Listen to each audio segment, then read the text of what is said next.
Most of you, I guess I click OK. Okay, thanks. I think most of you probably know me, but just a quick background. I'm a researcher, a strategic investment advisor, and a storyteller with a passion for travel. And I spent 15 plus years of my career studying commercial real estate markets and applying that to development and redevelopment work, economic development, portfolio optimization. And then I got kind of turned off by the short-term profit-oriented viewpoints in that industry. So I turned to a different kind of investment research, one with a focus on sustainability-driven sectors like renewable energy, water infrastructure, and agriculture and food. Worked for a Portland-based investment company called Equilibrium Capital for 8 years. They had a global footprint, and I did a lot of thought leadership, investment thesis development, and investor education for them. Left in June, actually, following the loss of a parent, just to take some time to recover and recharge, and to really intentionally think through next steps and to travel. I'd always wanted to spend some time in Asia, but just given the travel time from the West Coast, I thought it was something probably best done between jobs. And well, now I am between jobs. So my boyfriend and I set off. The main focus of the trip was more pleasure versus work. But we started off and spent 2 weeks in Vietnam and another two in Thailand. And it was not only super fun, it was very interesting because I had spent time at Equilibrium studying aquaculture, all proteins, and greenhouse feasibility in Southeast Asia. And it was really fascinating to see firsthand some of the differences compared to North America. So I'm just gonna um, put up some pictures so you don't have to look at like huge screen of me. I hope everyone can see some colorful pictures of food. Okay, great. Um, so yeah, what you're looking at here in the upper left, that's the Tra Quay vegetable village near Hoi An. This is the Ninh Binh area near Hanoi, and these are markets in Hanoi. And, one of the things I was asked to do at Equilibrium was to look at the economic feasibility of a high-tech greenhouse in these markets. And as anybody who's been to the region, or even if you haven't, you probably know, the climate kind of is a greenhouse. So we realized there wasn't a lot of point in investing tens of millions of dollars in climate control systems. And another really interesting conclusion I had come to via desktop research, but really it was very impactful seeing it, you know, face to face. People source their food differently. It's just not a system where there's these huge distribution centers sending truckloads of food to big box stores. It's markets, it's gardens, it's fresh. And oh my goodness, the food is so good. I think it was a point you made, Ari, in your introduction about the importance of sort of indigenous populations. And I feel like as Westerners, sometimes we just sort of assume that everything that we're doing in the West can or should be done in other cultures. And, they have their own way of farming and eating. And, you know, trying to change that is probably not the best way to go.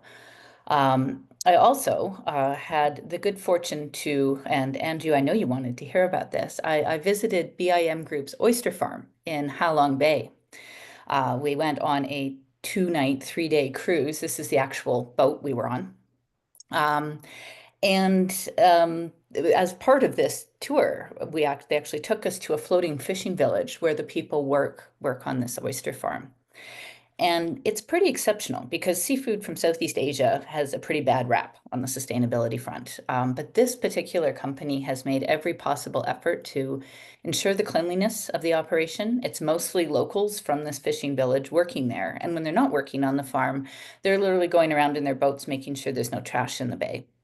And they actually reuse the shells. A lot of oyster farmers kind of cut corners on costs and let the larvae colonize on things like car tires and cement poles, which can affect the taste, which kind of yuck.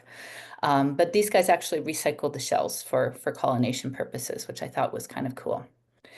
So I was actually planning to head back to Portland after a month on the road, but realized that this event called the Asia Pacific Agri-Food Innovation Summit was happening in Singapore, literally starting the day after I was planning to fly through Singapore back to North America.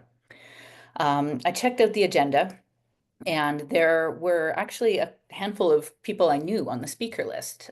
Some like the folks at Meros Consulting. They're a Tokyo-based group that consult in the ag and food space. They advise the Development Bank of Japan on investments.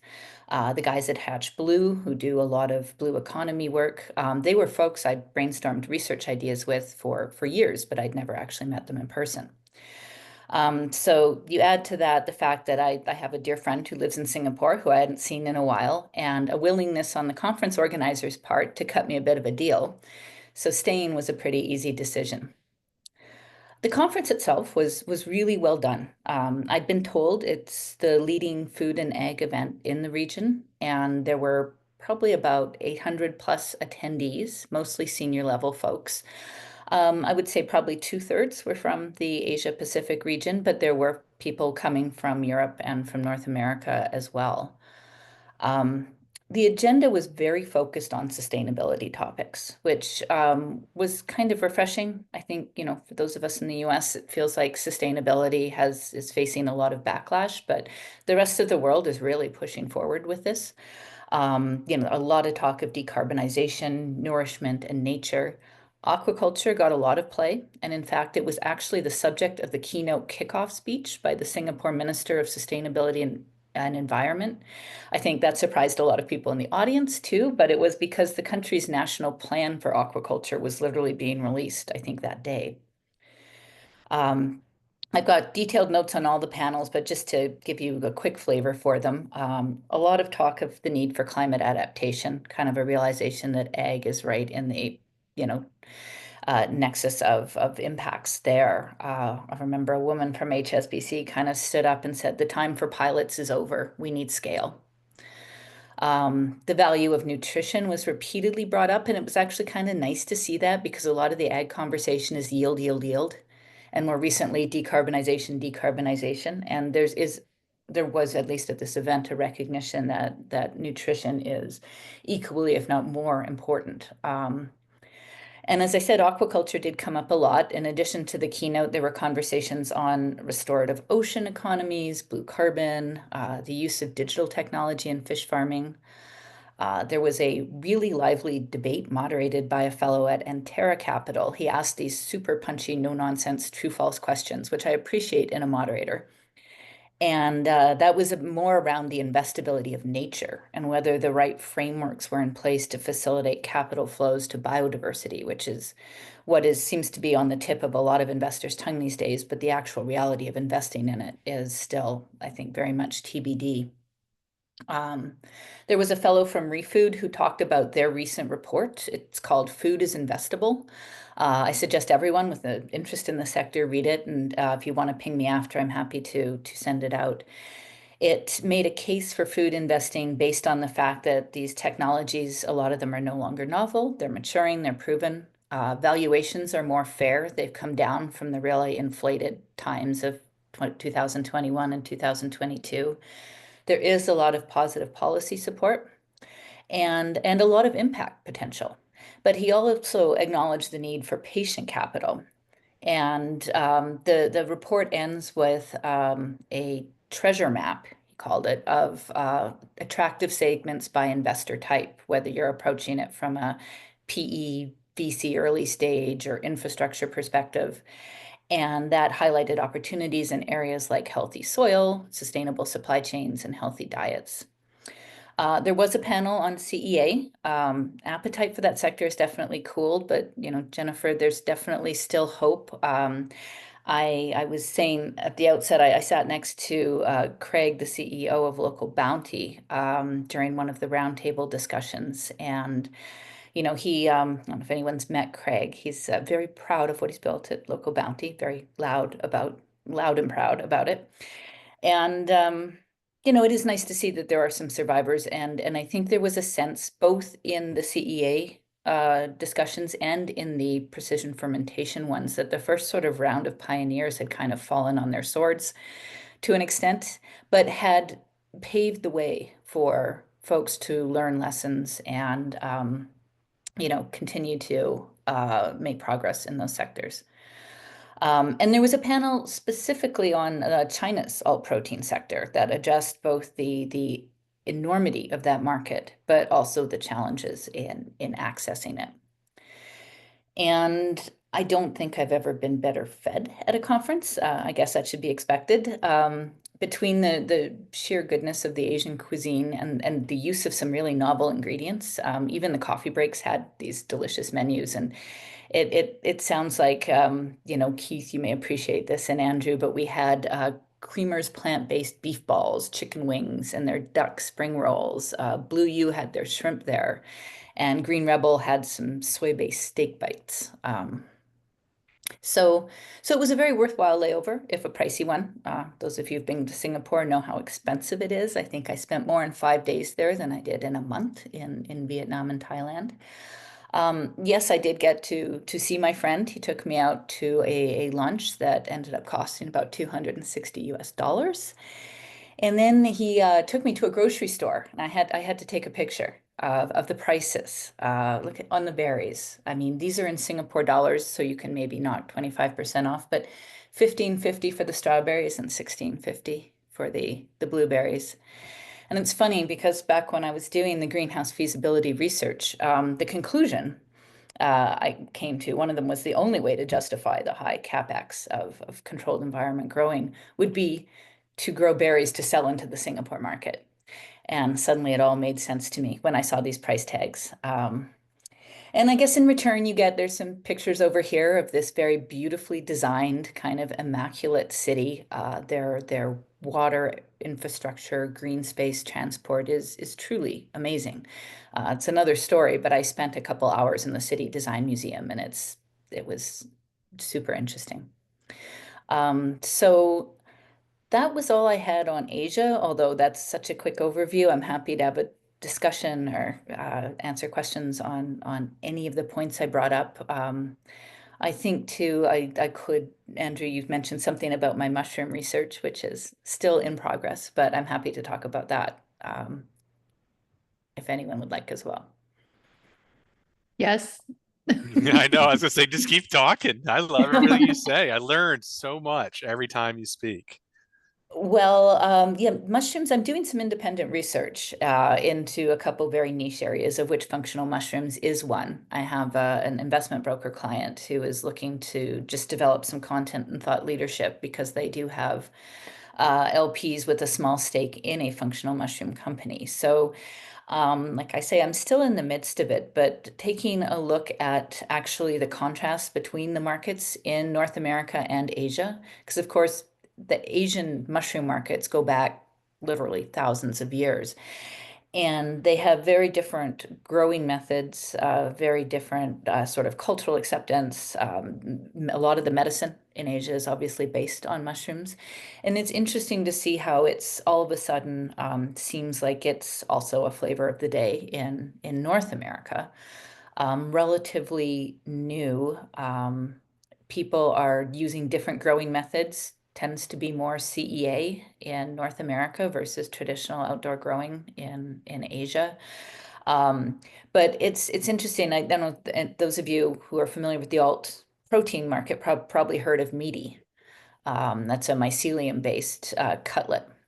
I talked to actually the guys at Congruent who made an investment in them yesterday, and what you're seeing more of in North America are these mycelium-based functional mushroom products, whether it's supplements or elixirs or capsules or what have you. And it's interesting the difference between using the flowering part of the mushroom versus the root mycelium is there's a big potency difference, there's a big production cost difference. And I mean, I'd love to say I've come to some conclusions. I have identified some, I mean, opportunities. Obviously, the health and wellness trend is just so huge. I think it has certainly trumped organic. I think it's even trumped local. Just the personal value proposition and one's own health and wellness, I think is creating a sector that is pretty much here to stay, as opposed to some of these trends we've seen come and go. Um, but it is a market that is in danger of being oversaturated. You guys may be more experts in mushrooms than I, but I go into a health food store and see all of these pills or what have you, and it's a lion's mane reishi. It's a little overwhelming, and because it's still considered a supplement versus pharmaceutical, the FDA is not really regulating it in the same way. So there's a lot of danger of, quality control issues, and then you get disillusioned consumers if they're not getting what they expected. So I think it will be interesting to see how it plays out. Yeah, I'll pause there. Feel The like I've other been thing talking. I've heard that is problematic about adaptogens being used in food and beverages that are not clearly disclosed or are being consumed by someone who is not wildly familiar with them is that they can be problematic if you're pregnant, for example, or things like that. Any thoughts on if regulation will come down the pike for food and beverages that have mushroom inclusions or adaptogens in general? You've seen it in Canada a lot more than in the US. It's actually been kind of a boon for the flowering part of the mushroom segment versus the mycelium, because it's more potent, it's more pure. The mycelium-based stuff can apparently have a lot of substrate in it, and it gets diluted, and it's not as potent. But Canada is very strict about packaging in general. When they legalized cannabis in this country, for example, I mean, the packaging and the disclosure requirements are enormous. Whether or not there's an appetite in the US to do that at the FDA, I honestly don't know. Some of you may have a better idea than I, but yeah, it is a risk I've identified. Because I know that my client anyway, their interest is in a mycelium-based functional mushroom company versus the flowering sort of fruit of the mushroom. But if the USDA or the FDA did come out and say, we're making this a lot more strict, that could be certainly an investment risk. I would assume that Paul Stamets has kind of gone down that path on multiple species at this point in time. Is there anything that we can learn from what they've done? I mean, he is certainly the king of mushrooms. I haven't actually spoken with him. I did reach out to him. I felt kind of like someone reaching out to Keith Richards to ask for guitar lessons or something. I mean, the man is super famous. Fortunately, there's a lot of educational stuff on his website. But yeah, it would be a great question for someone like that who's an actual sort of mycologist. Um, Well, going back to something else, Maureen had put a question in the chat bar here back to oh, about yeah, sorry, nutrition. I've been missing that. No, that's not, it's fine.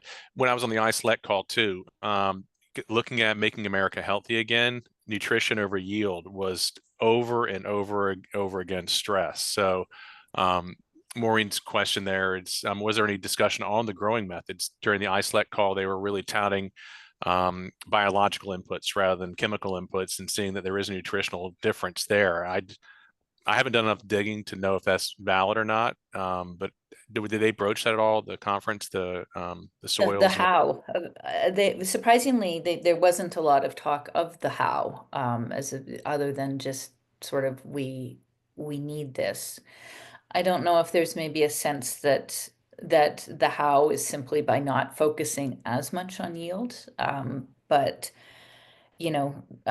certainly there were some really interesting novel ingredient people there, and the science of this goes so far, sort of beyond my level of understanding. But the people that can create these so much healthier for you things that basically replicate coffee or replicate um, dairy, and adding nutrition sort of in that way.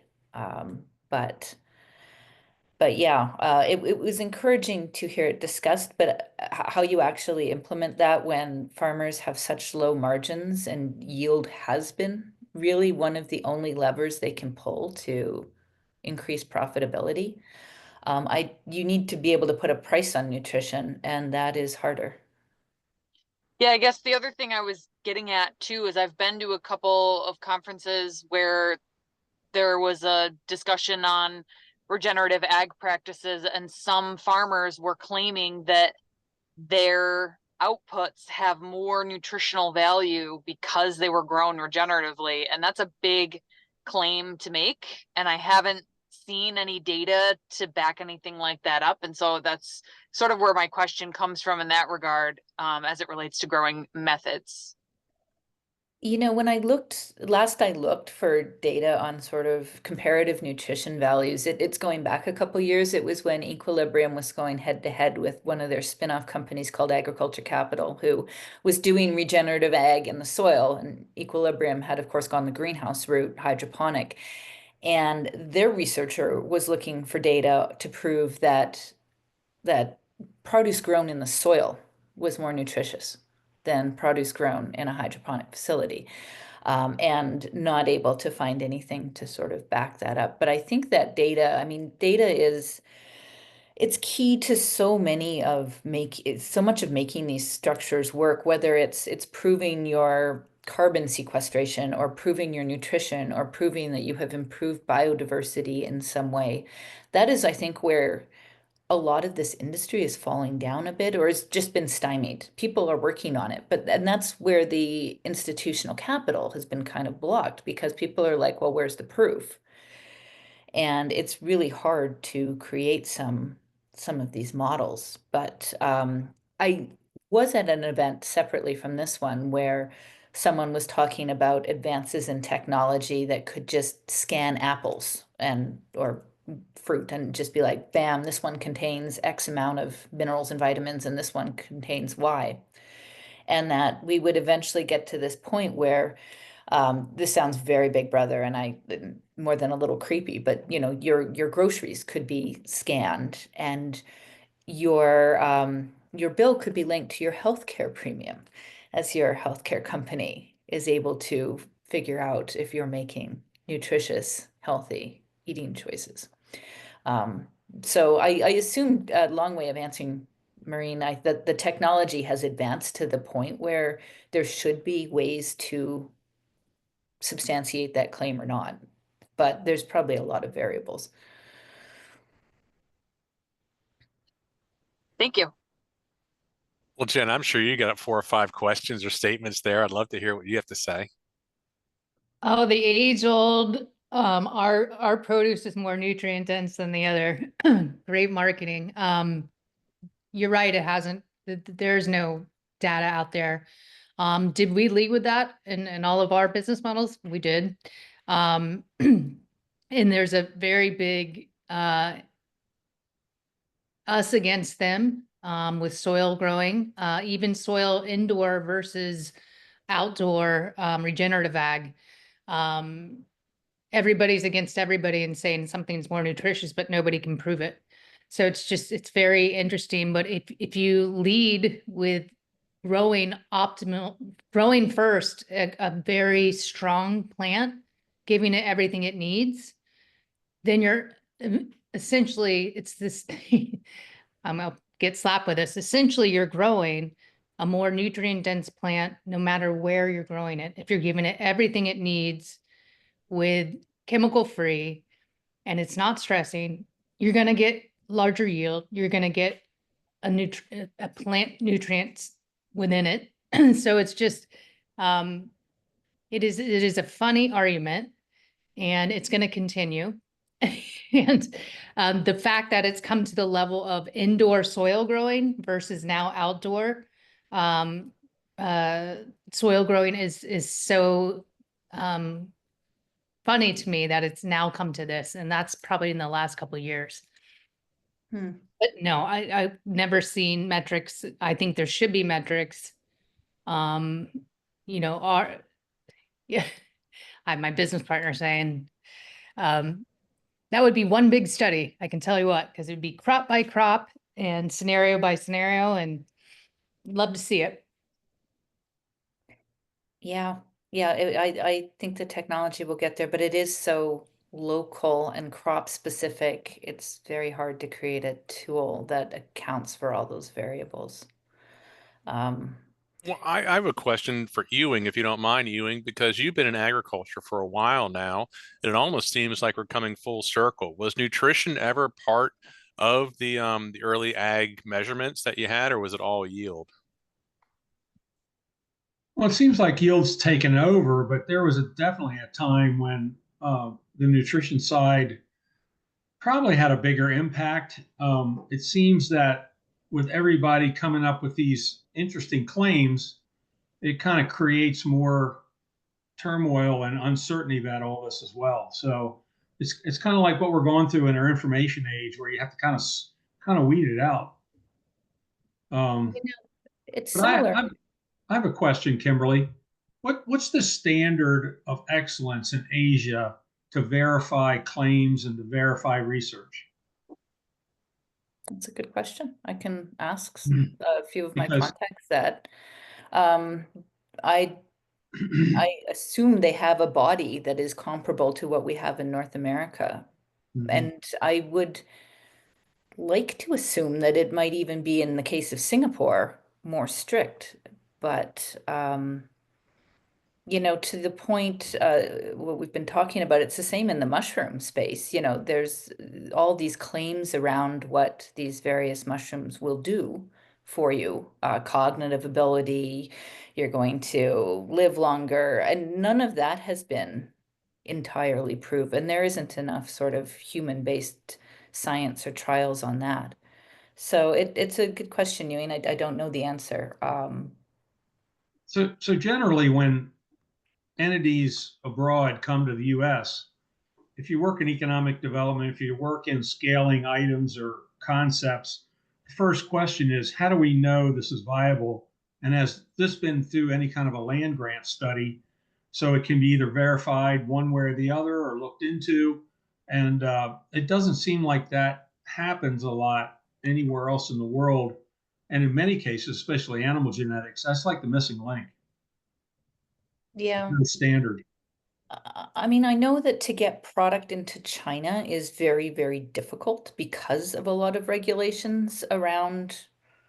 I don't know if it's certifying sort of the validity of the food itself, but or if it's just they're trying to, you know, keep imports out. But trying to export from a Australian greenhouse to China was incredibly difficult. But on the flip side, if you look at the seafood industry in the United States, where 99% of it is imported, and a lot of it, very unsustainably sourced, one could argue, from places like, shrimp farms in Vietnam. Um, I don't know. I haven't done enough work on the policy side to really um, understand how what rigorous metrics they're applying to letting food in and out of different countries. I Interesting. do know there's a focus on food security. I mean, a big part of, Singapore has obviously got this 30-30 program, 30% food secure by 2030, which apparently they're way, way behind on, which is why they've launched things like an aquaculture plan. They're doing a lot of R&D in CEA, is because they know that they're behind and they're trying to foster growth. But it's a completely different market from North America. It's none of their aquaculture or greenhouse operations are, to my knowledge, financially viable on their own yet. It's a lot of government subsidies. And it's perhaps out of necessity. It's a small country, but yeah, it's very different than trying to do the same kind of work in North America. Did you pick up on the feed and the feeding types and pellets they use for controlled environment aquaculture there? Is it many areas of the world, especially the larger species, it's fish feeding fish? Yep. Are they doing land-based production yet? Is anybody doing a good job with it? They're doing land-based aquaculture. And in fact, China's got Nordic Aqua Partners, I think, is going to be one of the best success stories in a whole host of failures.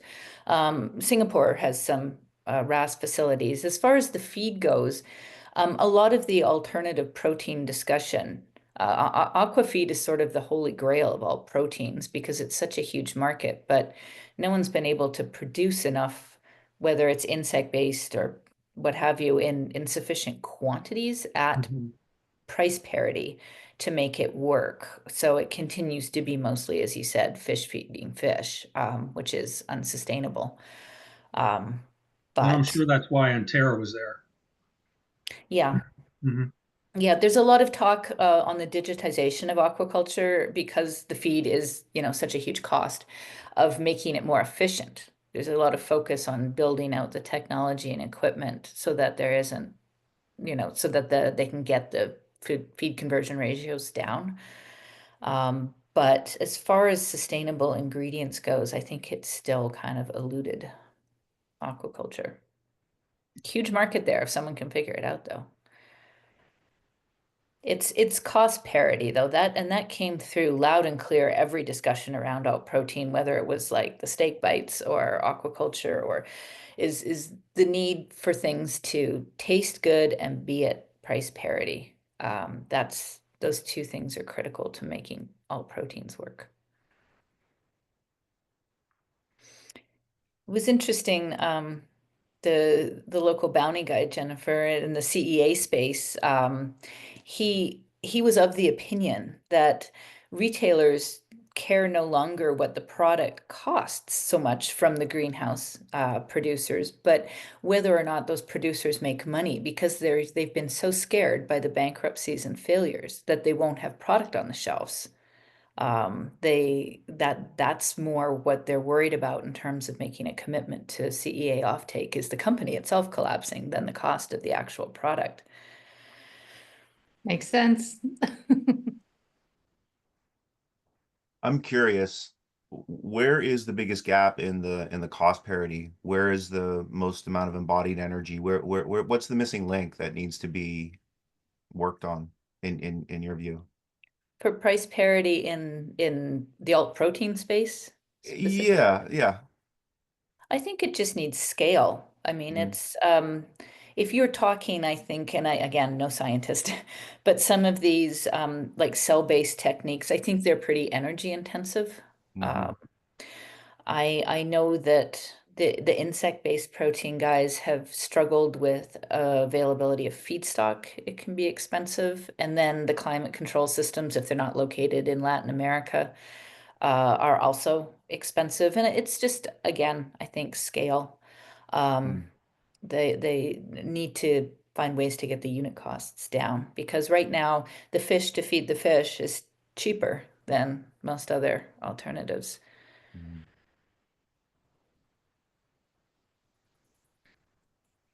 I'll open up to questions as well. So if anyone wants to chime in there, I am curious about, did you see any biofloc on terrestrial-based aquatic protein with the shrimp? I did not. No. I didn't go out of my way while I was there to go look at farms. The time went by so quickly. And yeah, it was interesting. There was more of a focus on the like alternative protein fish than real fish, and alternative beef versus real beef, which is sort of odd because traditional agriculture, livestock is huge. There Keith, was a lot I'm sorry, go ahead.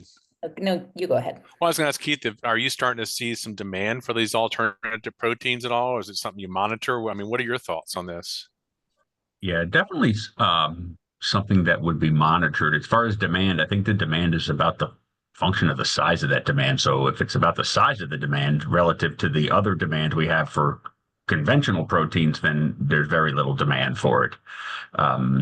But I think we definitely hear more and more about it, and we want to get into it at the right time. But not necessarily any kind of demand that would cause us to reallocate space in a meat case for it at this time. Yeah.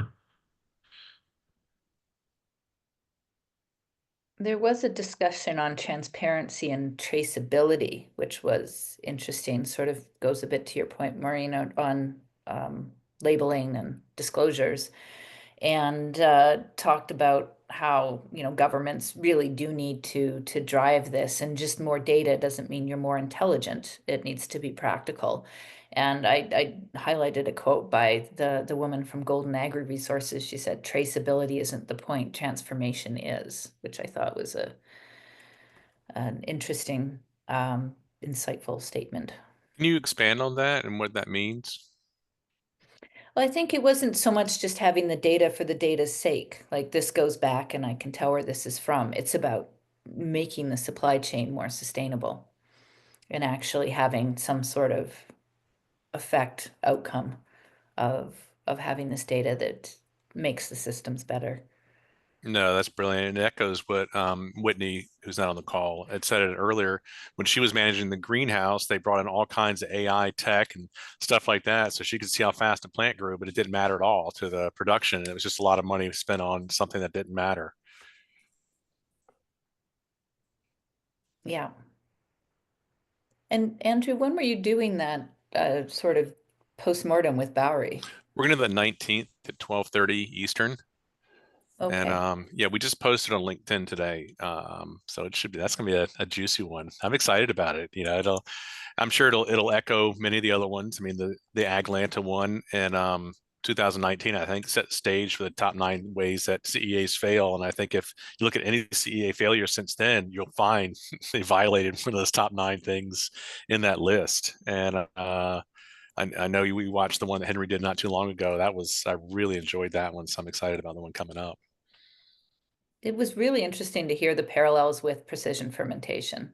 There was a session on scaling and industrializing it, and sort of lessons learned, and common threads were avoid investment until you know what you're doing, kind of thing.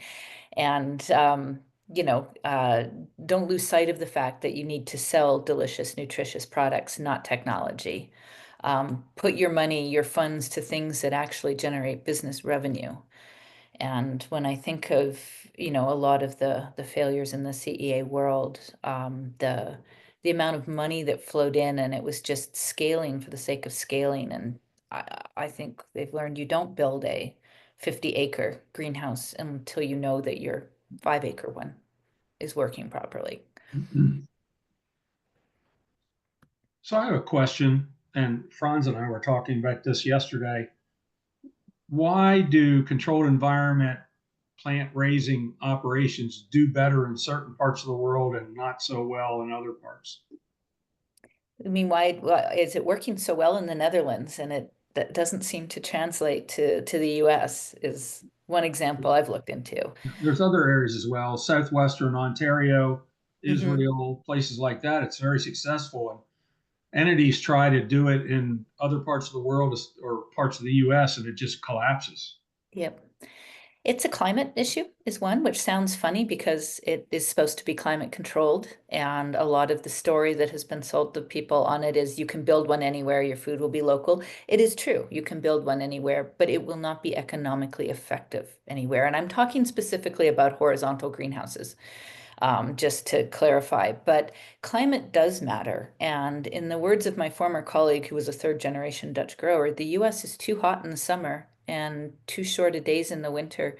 Where the Netherlands sits and where Southern Ontario sits and the Vancouver Lower Mainland in Canada is within the right climate band, so that you don't have to spend as much money on heating and cooling. The other thing is the infrastructure. The critical mass exists in the Netherlands, the expertise, the equipment companies. Something breaks. Found this out personally at Equilibrium in Texas. Well, you're building something and you have to go to the Netherlands to find it. It's not immediately available. That's tough. And then there's export markets that are very established and mature, from the Netherlands to Europe and from the Canadian greenhouse hubs to the US. Whereas I think the US ones have been trying to create markets, and that's been tough. Well said. So, Kimberly, have you heard any great ideas that you've said, wow, if they can make that work, that's a game changer? Can you give us some insight on something that you've learned about that maybe is just kind of an initial thought, or maybe needs some more? Oh, goodness. Put me on the spot. I I do, I mean, I do believe long term in CEA. I really do. I think that where I'm seeing some interesting ideas is around how these things need to be financed and more around sort of deal structuring. People are getting creative around figuring out how to drive capital to agriculture and food, getting off-takers to use creditworthiness so that banks can get, or so farmers can get loans. I think there's a lot of interesting work happening on the financing front, but sector specific. There is a lot of talk of the regenerative ag and the healthy soils. I'm a little skeptical of the kind of, I guess, ability of making money on soil carbon sequestration. But a lot of people are still quite bullish on the timber slash carbon credit play. I think functional food ingredients like is a big one. Anything that capitalizes on a health and wellness trend, better for you indulgences, like some of the ingredients that were being presented at this conference, personal nutrition, sort of customizable nutrition, that seems to be a big area. Sustainable supply chains. There's a lot of focus on packaging and waste mitigation. So I think that there's an opportunity there somewhere. And yeah, like I said, I think the health and wellness trend in so many ways seems to be such a big one. And that was that good on the call today. I mean, it was all about that. In fact, they had a statement that I wish I'd written it down because I was typing other things. Something about how the future of medicine as food is the farmer. It all has to start with nutrition dense food. So thematically, again, how we pull it off, it's a whole different story, but the lane is open for so many opportunities to at least have them achieve that.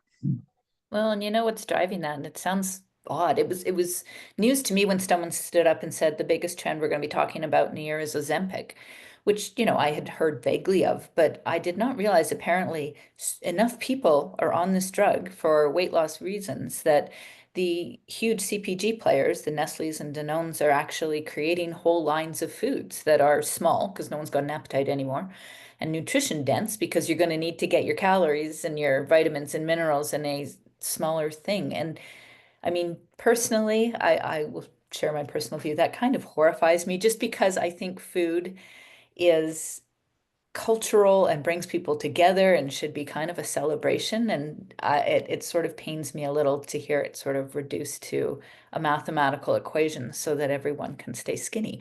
But yeah, it is the focus on creating these nutrition dense foods for which they can charge more money is something a lot of folks are seeing as a profitable path to go down.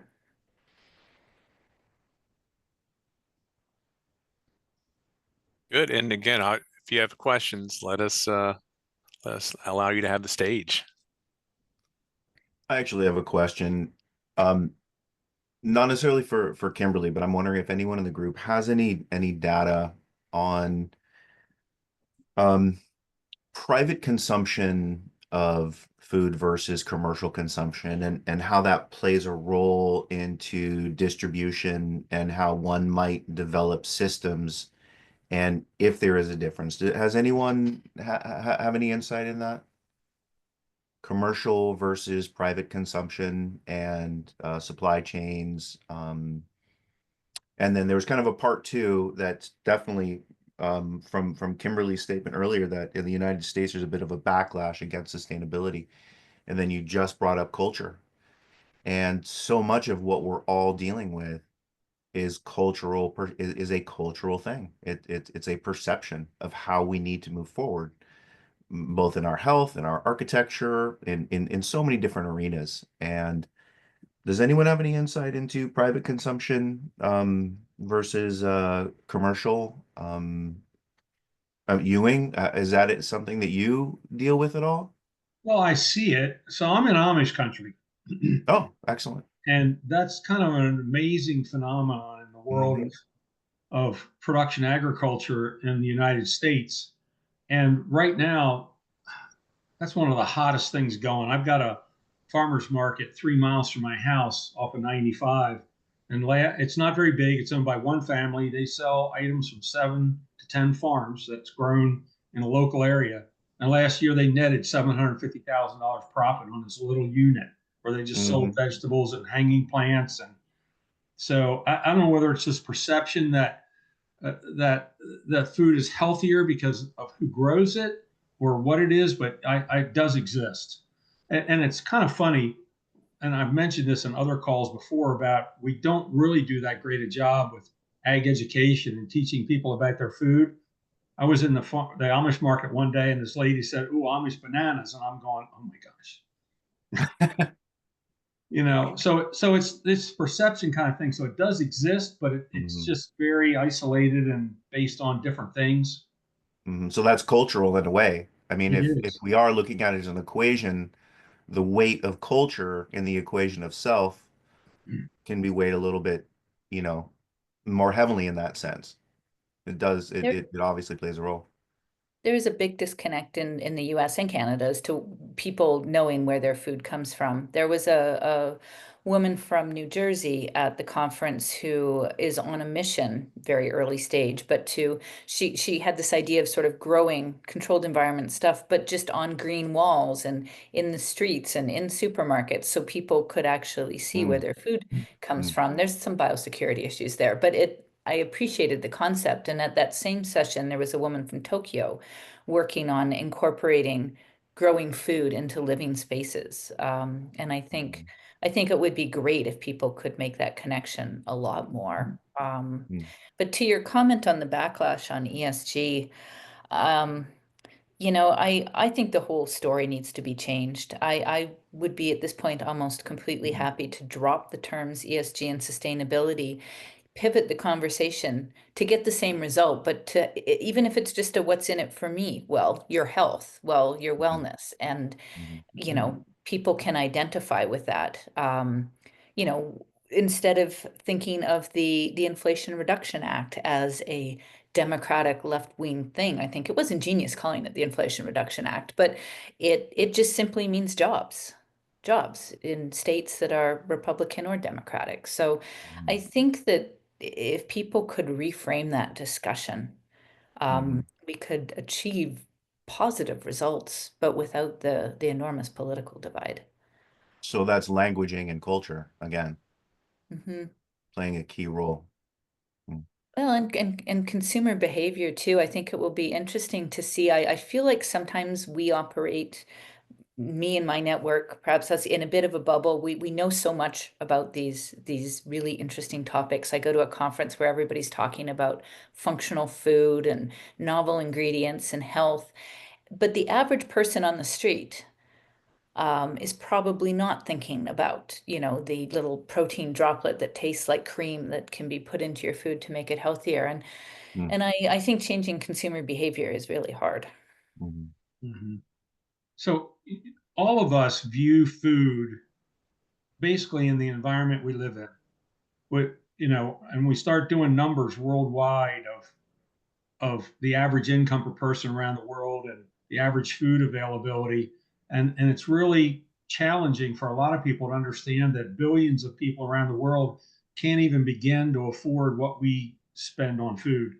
So a lot of their solutions are much different. And a lot of it is very nutrition based. And I'm working on a project right now with Indonesia because of their severe challenges with nutrition for their young people. It's severely affecting their IQs to the point where very few people under the age of 12 that their IQ is even to the point where they can really look down the road as being an integral part of society. So Indonesia's choice to go is they want to develop their own dairy industry so they can get that high quality milk protein in the children up to a certain age. So that's the direction they're taking. In Africa and other parts, they're looking at spirulina and moringa as far as high quality products that can be grown by individuals where they don't have to buy it.